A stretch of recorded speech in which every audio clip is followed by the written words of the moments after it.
You're watching AWB TV. Coming up on Capital Focus, the new numbers are in and they're getting bigger. State revenue is up, and we'll tell you by how much. What do you think about the idea of doubling the number of manufacturing jobs over the next 10 years? We talk with lawmakers from both parties working to do just that.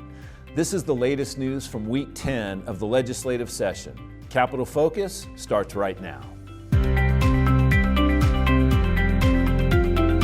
Welcome to Capital Focus. A closer look at the issues that are most relevant to Washington employers.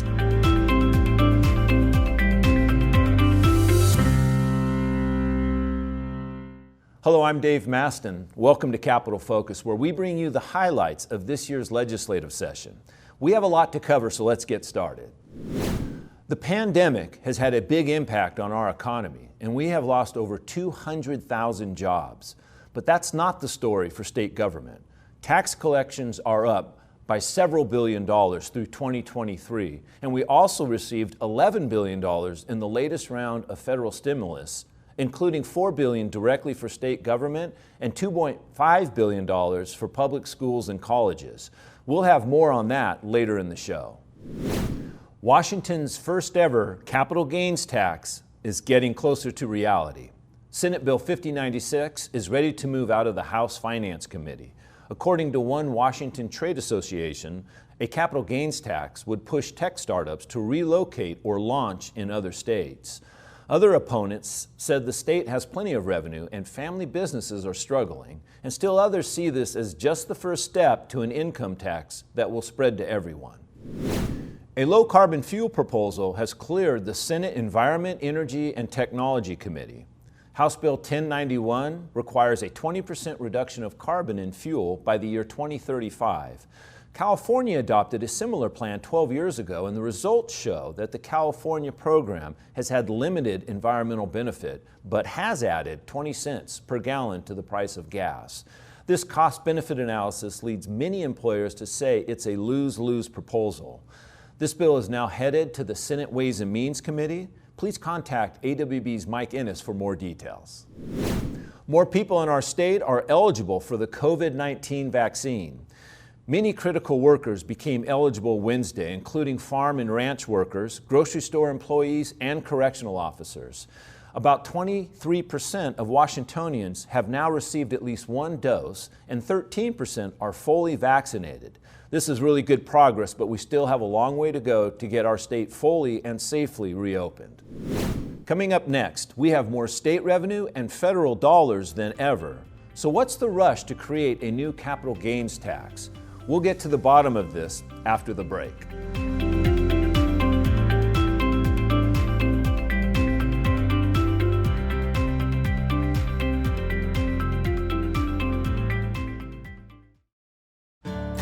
Our cranes are used in virtually every industry you can think of. Some of our biggest work is with our proprietary product, the Lamson TransiLift. Lamson employs about 120 people here in Washington State. We firmly believe in giving back into our community. Things that happen right here in Washington State can make us less or more competitive. We understand the need for regulation within Washington State, but that regulation needs to be streamlined. You need to be able to react quickly to your customers because that saves them time and money. At Travel Cheer, we do camp chairs, and we're all about getting people outside and making their experience more enjoyable and comfortable. We really want to take care of our staff, and we want a good work-life balance, and part of that for us was being able to offer them health care. By far, AWB offered much better health insurance through Primera than the other companies did, and at a better rate.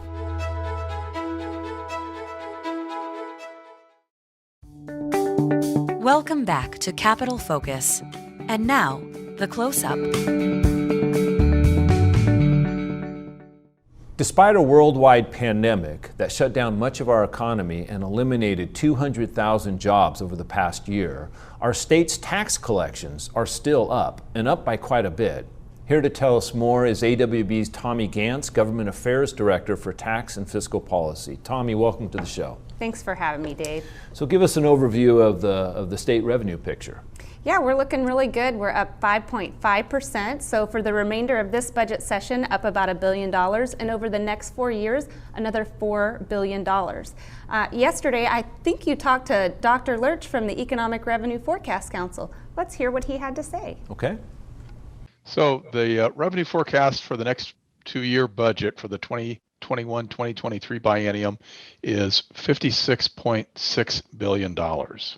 That is now just above where we anticipated revenues for the upcoming biennium would be before the COVID pandemic hit in February. It's actually $298 million above where we anticipated being for this coming budget period in February. Certainly, yes, there are still some things I think to be concerned about, and employment is one of those. We had the huge drop in employment when the pandemic set in March, April of last year. With the exception of December, since then we've seen the economy add jobs, but February of 2021, we remained 232,000 jobs below where we were in Washington State in February of 2020.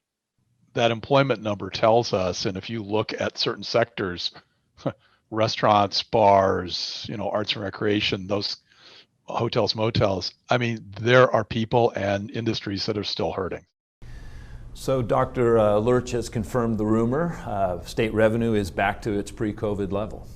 Yeah, and it looks like we're going to get a really nice infusion of federal dollars. We're going to get $11 billion. So 4.2 of that is going to go to the state, 1.5 will go to counties, 1.2 will go to cities, and $2.5 billion for schools and colleges. So we're looking really solid for funding. So we got state and federal, and right now the budget writers in the legislature are getting ready to put out their first proposals, and so this is all part of what they're looking at. I had a chance to talk to Dave Schumacher, who's the director of the Office of Financial Management, the governor's budget writer. I talked to him earlier today, just asking him about, so how does this impact those budget writers at the last moment as they're getting ready to put their budgets out? So let's go ahead and take a look at that. Dave, thank you for joining us today, and just knowing that the new revenue forecast has come out, and we're looking at $4.2 billion in the state government. Your budget came out, the governor's budget came out in December, developed over the fall. If you'd had this, you didn't have this, of course, when you did your budget. If you had, how would that have impacted or changed what you did when you put forward the governor's budget? Well, I think it's important to realize that the revenue that we have in this last forecast is almost exactly what we had a year ago. And that basically we're just back to normal, right? We went through, an estimate of how bad things were going to get, and it turned out just not to be that bad, at least for the state. I'm not talking about, the impact that people have had and businesses and restaurants, but in terms of revenue, we're back to normal. So I think what we would have done is written a normal budget, and a normal budget would not have included furloughs and canceling COLAs. It wouldn't have included delaying childcare slots. We would have invested more in, homelessness and business support, landlord renter support, things like that. I would imagine we would have also invested in the working families tax credit this biennium rather than our proposal had it for next biennium. The reason that we didn't do it was strictly, monetary. So I think it would have looked like a normal budget because it's a normal amount of money that fortunately we've gotten back to and that the legislature now gets to wrestle with. And speaking of that, you have the budget writers are soon in the next week going to be coming out with their proposals. You've probably already touched, but I'd like for you to go through this again. What are they doing right now? I mean, obviously they've already kind of known that money was going to be there, but now it's official. Are they making late breaking changes, or what's your sense? And you've been there. You were the budget director for the state Senate for several years. So can you give us a little bit of your background and experience and wisdom on that? So this is based on watching from the outside. This is not inside information. I imagine they could see this revenue coming. For the last several months, collections have been good. I'm sure they had a target, probably a conservative target, about how much money they thought would be in this forecast and built a budget to that. So probably plus or minus $1 billion, and have their priorities figured out. When they get the actual dollar figure, then they can start locking things down. But I'm sure that they've spent, the last several weeks, if not months, kind of thinking about what a positive revenue forecast would look like and how that plays out over the 3 or 4 years. And you mentioned the $1 billion, and I'll just mention that we're probably looking at a budget somewhere in the neighborhood between 55 and 57 billion, right? That seems to be the range that we'll be looking at. In addition to the state revenue having good numbers, obviously we recently got good information from the federal stimulus, and somewhere in the neighborhood of 11 billion coming to the state of Washington.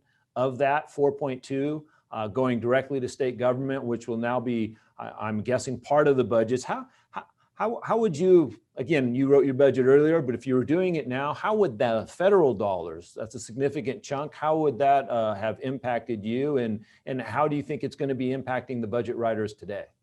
Well, the federal money is different than typical. We're used to revenue changes that come right before the budget comes out. That happens every year.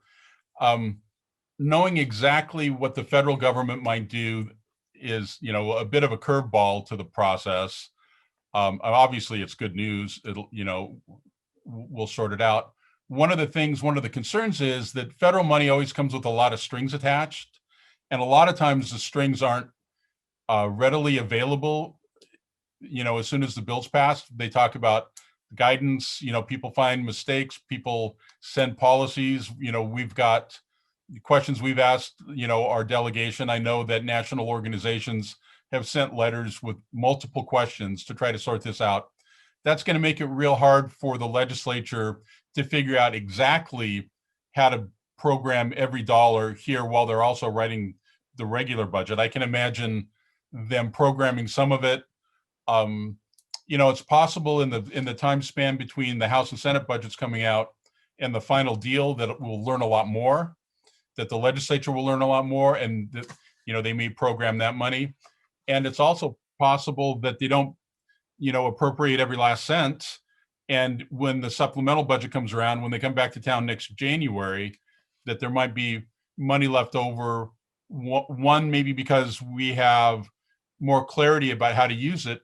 And two, because the money is for COVID and in large part. And what we've realized going through the last year plus is we don't always know what next month is going to look like in terms of the public health crisis or the needs, good or bad. And it was nice last year that we didn't spend all the money in a hurry. And I think it's probably good this year that, a little bit of it might be held back for whatever uncertain future, 2021 brings. Dave, thank you so much. That was really helpful. Great information for us. Really appreciate you taking the time and want to thank you for the work that you do. Nope. Thank you very much. Happy to do it. So we've got a lot of state revenue, 11 billion coming from the feds, 4.2 billion going directly to state government. Looks like if there's ever a session to not have taxes, this seems to be the one. A no new tax session should be in order. But I hear that might not be the case. That's correct, Dave. Earlier in the session, the conversation, especially around capital gains, was the need for new revenue. Now we're seeing a shift in the conversation. Some lawmakers are saying we have the most regressive tax system in the country and that we need to change that. The most regressive in the country? Yes, but I looked into that a little more, and it looks like they place any state without an income tax automatically at the bottom of the rankings. Yesterday, I talked to Chris Sjoblom from the Washington Research Council. He had a little more to add to this. Well, let's take a look. And the people who use the study here use it to argue that we should have an income tax. There's a distortion in the regressivity numbers. This distortion is greater for states that rely more heavily on income, on sales taxes. So states at the bottom, like ours, have their regressivity measure more distorted than other states do. Our sin taxes are also a very big component of the regressivity they show. We have very high liquor taxes and cigarette taxes and such things. And then they show a very high business tax level being borne by at the bottom of the income distribution, because those business taxes are being pushed into prices paid by consumers. And to the extent that income is consumption is overstated, the business taxes that are being shifted onto those folks at the bottom end of the distribution are being overstated. A lot of state revenue, a lot of federal dollars coming in. We just heard that some of the rationale for the capital gains tax probably a little questionable. Yeah, and we talked to employers, and they still have a lot of concerns about the capital gains tax. Let's take a look. We've worked for 33 years at this business. We've paid all of our income tax, all your federal tax, all your state taxes, and all of a sudden we're being taxed on an income that I've already paid taxes on. And that's just unfair. It's unfair to me as a small business person. Definitely this is a foot in the door. If this capital gains tax passes, it will not be the end of the story, and we all need to be very concerned about that fact and what it's going to do to the ability of Washington to be competitive with other states in this country and our continued ability to create jobs here for families in Washington. The sale of my company when I want to retire is my only pension plan. We basically we work for paychecks, and we work pretty hard, and we work 10 to 12 hours a day, 6 days a week, 7 days a week. We are always available to our business. So when I plan to retire, I will sell my company, and that's all the money I'll have. And capital gains will take a sizable chunk out of that. So if the Democrats want to truly be progressive and have a progressive tax system, then this should not be about more spending. This should be about reducing the tax burden on lower income families, and it's not. So it's very disingenuous and certainly not achieving the goals of progressive tax systems that they say they want to achieve. Yeah, and I'd just like to echo what some of these employers are saying and remind everyone that the federal income tax started out as a 1% tax, and it has just grown ever since. So, we really would like to encourage the legislature to do no harm. Tommy, thank you for joining us today. This is really good information for our viewers. Great, thanks, Dave. Up next on Capital Focus, manufacturing creates good family wage jobs all over the state. So how about the idea of doubling that workforce? AWB President Chris Johnson will tell us how two lawmakers are working to do just that after the break.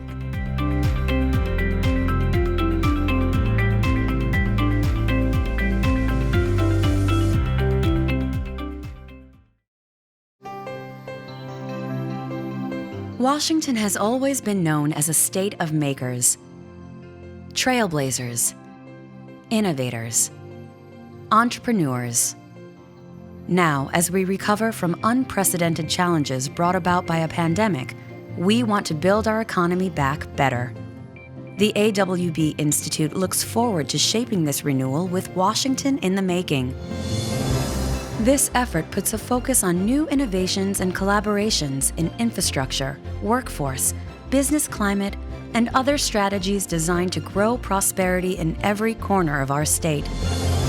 It also features economic data both at the state and county level to support local decision-making and measure our collective efforts. Join us as we work to make Washington stronger. Visit WashingtonInTheMaking.org today to learn more. Welcome back to Capital Focus. And now, Washington Problem Solvers. Welcome back. I'm AWB President Chris Johnson. Manufacturing is critical to Washington's success.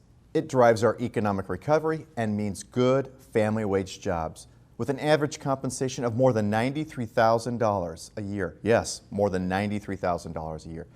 Every morning, 266,000 men and women wake up in our state and go to work for a great manufacturing company. So why don't we double that? And while we're at it, why don't we double the number of women and minority-owned manufacturing firms? Two state lawmakers are working on doing just that. Joining me now is Representative Matt Boehnke, a Republican from Kennewick, and Representative Dave Paul, a Democrat from Oak Harbor. Representatives, welcome in to Problem Solvers.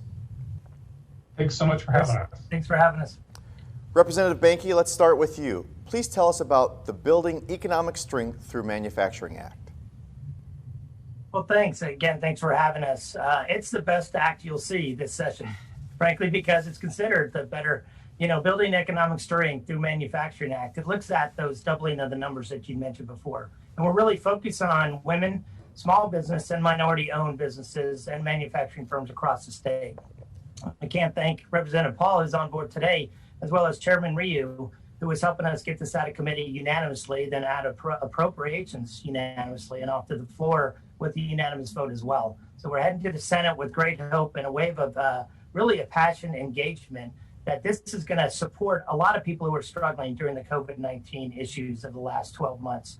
Partnering with Lisa Brown at the Department of Commerce, this gets at really what we're doing in the regional clustering efforts that Chris Green and the staff members have been doing. This works at what we can do to be grateful for their help and support of building stronger economic strength, the way we can bring Washington to be #1 in the nation.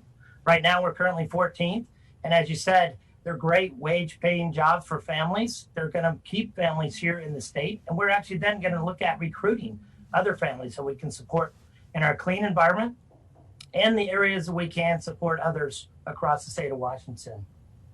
Representative Paul, why did you choose to work with your colleague across the aisle to make this an important priority? Yeah, thanks so much for the question. So, I guess I'm going to flip the question. Why wouldn't I work with Representative Boehnke on this? It's a great idea. I'm a little jealous because I wish I had come up with the language for this act. But we have a lot in common. We're both educators. Work in our community college system. Representative Boehnke and I worked last summer on a veterans issue, working with our state and federal delegation, talking about how we needed to adjust veterans benefits at the national level in response to COVID. And so we've already got that collaborative working relationship. And this is really an important issue that, at the heart, both parties agree upon, and you see that agreement across the state that we ought to be doing more to help diversify our manufacturing sector in our state. We need to make sure that we've got lots of opportunities for women and minority-owned businesses to be part of that manufacturing system. These are great paying jobs, as Representative Boehnke mentioned, and we want to make sure we know we're going to need more folks to be trained in the current jobs that we have. We have a goal of, with the Business Roundtable, of getting 70% of our high school graduates to eventually get a certificate or credential. And the more we work to help connect those students to those jobs, the better off our economy and our state will be. Thank you, Representative Paul. Yeah. Representative Boehnke, a virtual session is truly unique, and there's only so much time. How do you work with committee chairs to make sure this legislation makes its way through the process and has a chance to arrive on the governor's desk for his signature? Well, as you know, a lot of this happens behind the scenes. It's the hard work, it's the late night, it's the meetings that we can do. Usually we have those in the hallways around the Capitol. We have to supplement or replace that with technology. We leverage Microsoft Teams and some of the shared collaborative tools we currently have, as well as texting a lot. I know Representative Paul and I have almost talked hourly to some points of different areas we can do to reach out to different shareholders in this process, to leverage what we can do with our economic development teams that are across the state and the associations in our district, frankly, to reach out to that grassroots element to voice their opinions on how critical this means to them at the state level, and then bring and share that to other legislators, our partners that reach across the aisle, and then now even into the Senate to showcase why this still needs to be, #1 in the hearts and minds of the individuals across Washington, and where we can leverage what he mentioned, the workforce of the future, and then the innovation, and attract additional research and development into our communities and showcase what we think could be the creation of the next iPod or the next iPhone, or the things that we can innovate and manufacture in the state of Washington. But it's leveraging those tools that we have to replace, I think, in this Zoom technology. It was tough initially, but I think we've gotten it down over the the last couple of months, collaborating with partners like Representative Paul, and done a great job of that. Representative Paul, what's been the reaction in your caucus to this bill, and how do you share the important manufacturing story with them?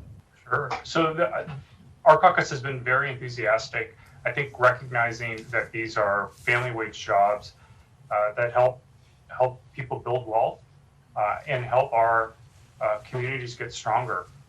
And Representative Boehnke and I are very fortunate. We are on the same committee, and he's ranking member, and I'm vice chair of the Community and Economic Development Committee. And that has provided a lot of opportunities for that collaboration. And we're picking up the phone and talking to each other during the committee. Representative Noel Frame is on that committee. And I think one of the reasons that she signed on to the bill was that we were working to build this without using tax incentives. So trying to listen to folks about what their concerns might be and addressing those, like Representative Boehnke said, we worked with the Department of Commerce and had a lot of great conversations over a really kind of intense 2-week period to nail the bill down. So our caucus has been very enthusiastic and, of course, very excited about the commitment to trying to double the number of not only jobs for women and minorities, communities of color, but also the number of manufacturing businesses owned by women and communities of color. Both of you have an important opportunity here to talk about both the policy of growing manufacturing jobs and then recognizing your day jobs are at a college campus working and engaging with the next generation of talent. We're going to need to double our workforce, obviously, if we're going to double the number of manufacturers and the number of people working in manufacturing going forward. Can you talk a little bit about how we're going to do that and how you're working on that right now at the local level? So thanks for that question. It's a great question. So we just need to work with our students as they come into our doors and show them what their options are for that pathway to a family wage job that doesn't require a lot of debt. We can have apprenticeship programs. We have workforce training programs that allow folks to start earning that family wage job even while they're in their internship. It also means partnering with our high school partners and making sure that our career counselors and navigators at the high school level know what's out there and we can help connect them and talk to our students through the high school classes. Yeah, thanks. And I would echo that as well and carry on some of the sunny optimism we have in the Tri-City area. It's working to get the word out. Like Representative Paul mentioned, a lot of people don't even know a lot of the programs like these exist. So it's making them aware, making them understand where they can do that and actually smooth that transition from the K-12 system into college workforce. To trying our best to stop putting up obstacles, if you will, to smooth out that transition, to get them to allow the research and development of our local creative minds that are coming out of our K-12 system today.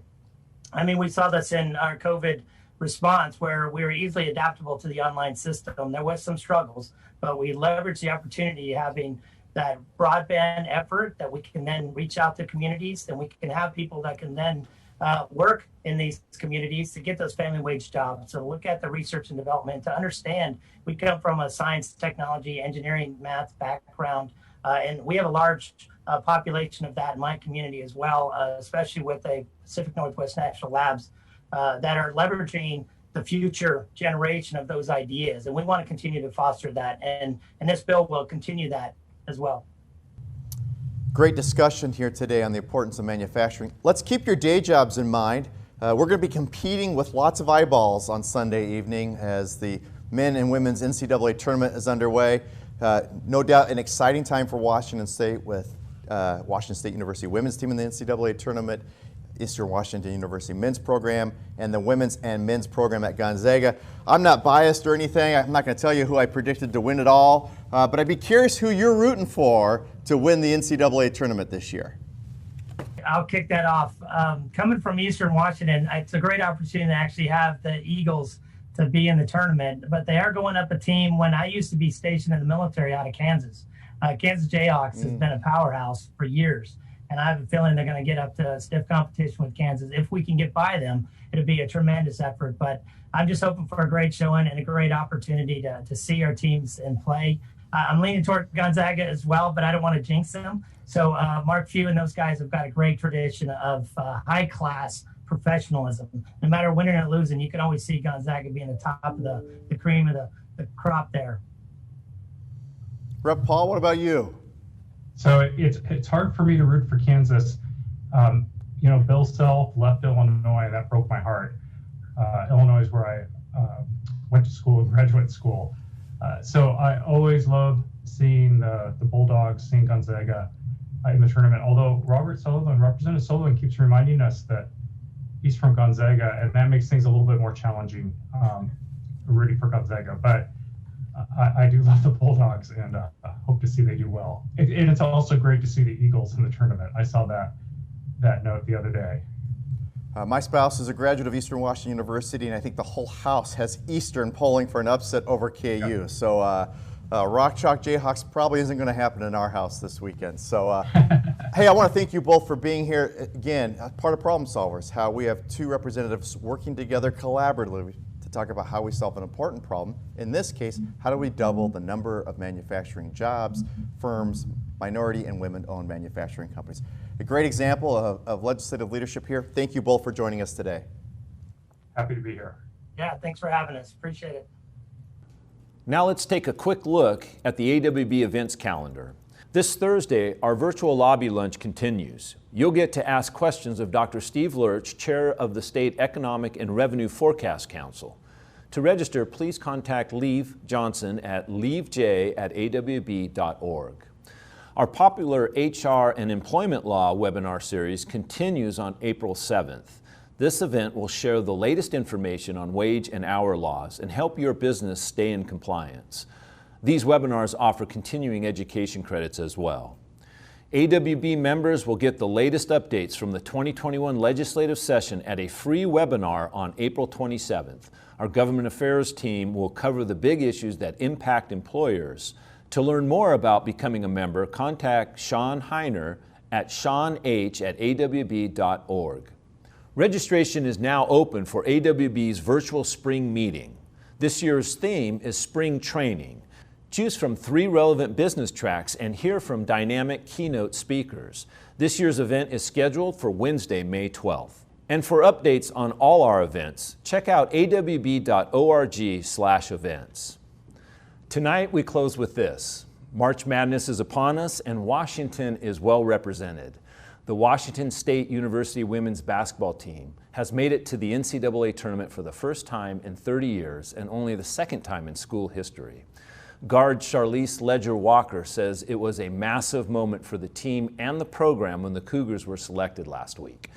They gained a 9th seed in their region and are joined in the same region by the Gonzaga women's team. The Bulldogs are 23-3 overall, won their conference and conference tournament, and gained a 5th seed. On the men's side, the Eastern Washington University Eagles and of course the Gonzaga Bulldogs have made the tournament. The Eagles are making their 3rd appearance in school history, and the Bulldogs' 26-0 record have been the tournament regular for more than 2 decades. Now, whether your team rarely goes to the big dance or makes it every year, it really doesn't change the experience. It's a special time for everyone, fans, players, parents, and students. So from all of us at AWB, we're proud of our teams and wish everyone the best of luck. This is AWB's Capital Focus. I'm Dave Maston signing off. Please be safe, be smart. I'll see you next week.